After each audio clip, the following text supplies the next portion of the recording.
بسم اللہ الرحمن الرحیم۔ شروع اللہ تبارک و تعالیٰ کے نام سے جو بڑا مہربان اور نہایت رحم کرنے والا ہے۔ یزید ابن معاویہ کی موت کیسے ہوئی تھی؟ کربلا کے واقعے کے بعد یزید ابن معاویہ کا انجام کیا ہوا تھا؟ آج کا ہر انسان جس نے بھی کربلا کا واقعہ سنا ہے اسے یہ اچھی طرح معلوم ہے کہ حضرت امام حسین علیہ السلام کو قتل کرنے والا یزید ابن معاویہ ہی تھا، جس نے عبید اللہ ابن زیاد کو اسی کام پر مقرر کیا تھا، اور عبید اللہ ابن زیاد نے یزید کے کہنے پر ہی امام حسین علیہ السلام کے قتل کا فرمان جاری کیا تھا۔ پیارے دوستو، آج تک جس نے بھی یزید کا نام سنا ہے اس کے ذہن میں یہ سوال ضرور آتا ہے کہ یزید ابن معاویہ کی موت کیسے ہوئی تھی اور یزید کا انجام کیا ہوا تھا۔ اسی سوال کا جواب ہم آپ کو آج کی اس ویڈیو میں بتائیں گے کہ یزید کی موت کب، کیسے اور کہاں پر ہوئی تھی۔ لہٰذا آپ سے گزارش ہے کہ ہماری اس ویڈیو کو آخر تک ضرور دیکھیے گا۔ پیارے دوستو، وہ یزید کہ جس نے نواسہ رسول امام حسین علیہ السلام کو قتل کروا دیا، وہ سوچتا تھا کہ اس ظلم سے عرب کے سارے لوگ اس کی بیعت کریں گے، اس کے سامنے جھکیں گے، کوئی بھی امام حسین علیہ السلام کے بعد اس کے سامنے سر اٹھانے کی جرت نہیں کرے گا۔ لیکن جب رسول خدا صلی اللہ علیہ وآلہ وسلم کی پاک بیٹیاں قید ہو کر کوفہ اور شام کی گلیوں سے گزری تو ان کے خطبے سنتے سنتے لوگوں کے مردہ ضمیر جاگنے لگے۔ یزید کے دربار میں جو خطبہ بی بی زینب سلام اللہ علیہا نے دیا تھا وہ سننے کے بعد لوگوں کو حقیقت کا پتہ چلا اور یزید کے خلاف بغاوتیں اٹھنا شروع ہو گئیں۔ جب لوگوں کو حقیقت کا پتہ چلا تو وہ سمجھ گئے کہ جس نے امام حسین علیہ السلام کے ساتھ یہ ظلم کیا ہے اسے بادشاہ کہنا سب سے بڑا گناہ ہے۔ اس کے بعد مدینے والوں نے بھی یزید کی بیعت سے انکار کر دیا اور پھر یزید نے مدینہ پر حملہ کیا۔ تاریخ نے لکھا کہ یزید کی فوج 3 دن تک مسجد نبوی میں اپنے گھوڑوں کے ساتھ رہی اور پھر مکہ سے بھی بغاوت ابھرنے لگی، لہٰذا یزید نے خانہ کعبہ پر بھی حملہ کروا دیا اور خانہ کعبہ کو آگ لگوا دی۔ اس واقعے کے بعد ہر کوئی یزید پر لعن طعن کرتا رہا، لیکن یزید جسے بھی اپنے خلاف دیکھتا اس کا سر قلم کر دیتا تھا۔ پیارے دوستو، ان سب سنگین گناہوں کی سزا تو یزید کو آخرت میں ملے گی، لیکن اس دنیا میں بھی یزید کو عبرتناک اور اذیتناک سزاؤں کا سامنا کرنا پڑا اور اسے رسوائی اور تکلیف کے سوا کچھ نہ ملا۔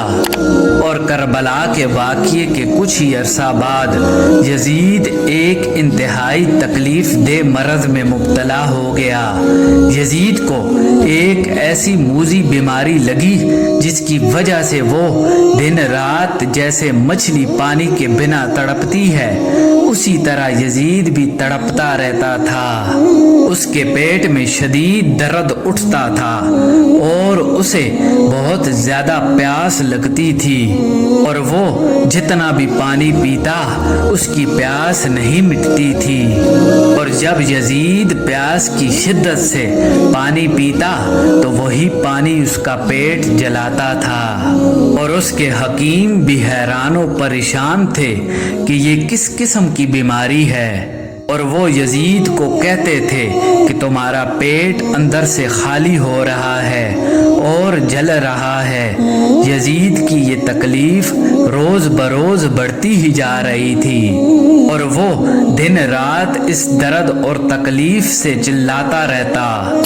اس کی یہ تکلیف دیکھ کر اس دور کے بڑے بڑے حکیم اس کا علاج کرنے سے قاصر تھے۔ یزید کی اس تکلیف کو دیکھ کر لوگ سمجھ گئے اور کہنے لگے کہ یہ عذاب حضرت امام حسین علیہ السلام کو شہید کرنے کی وجہ سے ہی اس پر آیا ہے۔ یزید کے درد کو کم کرنے کے لیے حکیم اسے مختلف قسم کی شراب پلاتے تھے تاکہ یہ زیادہ تر نشے میں رہے اور اسے درد اور تکلیف محسوس نہ ہو، اور حکیم اسے شکار کرنے کا بھی کہتے تاکہ اس کا زیادہ تر وقت تفریح میں گزرے۔ پیارے دوستو، لہٰذا ایک مرتبہ یزید اپنے ساتھیوں کے ساتھ شکار پر گیا۔ شکار کرنے کے دوران ان سب کی نظر ایک ہرن پر پڑی اور وہ سب اس ہرن کے پیچھے لگ گئے۔ اتنے میں اچانک ایک دوسرے ہرن پر یزید کی نظر پڑ گئی اور یزید نے بھی اپنے گھوڑے کو اس کی طرف بھگایا۔ ہرن کا پیچھا کرتے کرتے یزید اپنے ساتھیوں سے بچھڑ گیا اور ایک سنسان جگہ پر جا پہنچا، لیکن وہ ہرن بھی اچانک غائب ہو گیا۔ یزید کو وہاں پانی کی شدید طلب محسوس ہوئی اور وہ پیاس سے تڑپنے لگا۔ اس وقت یزید نے دیکھا کہ ایک شخص جس کے ہاتھ میں پانی کا مشکیزہ ہے، یزید اس کے پاس پہنچا اور اس سے کہنے لگا کہ مجھے شدید پیاس لگی ہے، تھوڑا پانی پلا دو۔ تو اس شخص نے پوچھا کہ تم کون ہو؟ تو یزید نے کہا کہ میں یزید ابن معاویہ ہوں۔ یہ سن کر وہ شخص رونے لگا اور کہا کہ لعنت ہو تم پر، تم ہی وہی یزید ہو جس نے نواسہ رسول حضرت امام حسین علیہ السلام کو قتل کروایا۔ یہ کہتے ہی اس شخص نے ایک ایسی ہولناک چیخ ماری کہ جسے سن کر یزید کا گھوڑا خوفزدہ ہو کر وہاں سے بھاگ گیا اور یزید کا پاؤں اس گھوڑے کی رکاب میں پھنسا ہوا تھا۔ وہ گھوڑا یزید کو پورے ریگستان میں گھسیٹتا ہوا جنگل میں لے گیا اور وہاں بھی اس ملعون کو گھسیٹتا رہا۔ آخر کار یزید وہیں واصل جہنم ہوا۔ پیارے دوستو، وہ گھوڑا یزید کی لاش کو گھسیٹتا ہوا پتھروں سے رگڑتا ہوا جا رہا تھا، جس کی وجہ سے یزید کی لاش کے ٹکڑے جگہ جگہ پھیلتے چلے گئے اور صرف اس کا پاؤں جو کہ گھوڑے کی رکاب میں پھنسا ہوا تھا وہ اس کے ساتھیوں تک پہنچا دیا، جسے یزید کے ساتھیوں نے دفن کر دیا۔ اس طرح دردناک عذاب اور بیماریوں کی تکلیفوں سے گزر کر یزید کا یہ عبرتناک انجام ہوا اور اس کی لاش کسی کو بھی نہ ملی۔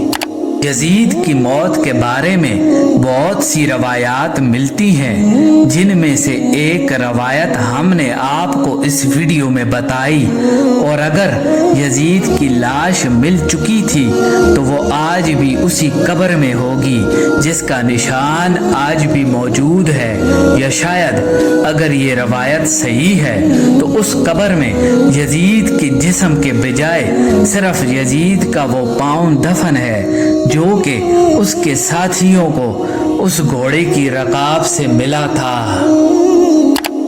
پیارے دوستو، امید ہے ہماری آج کی یہ ویڈیو آپ کو ضرور پسند آئی ہوگی۔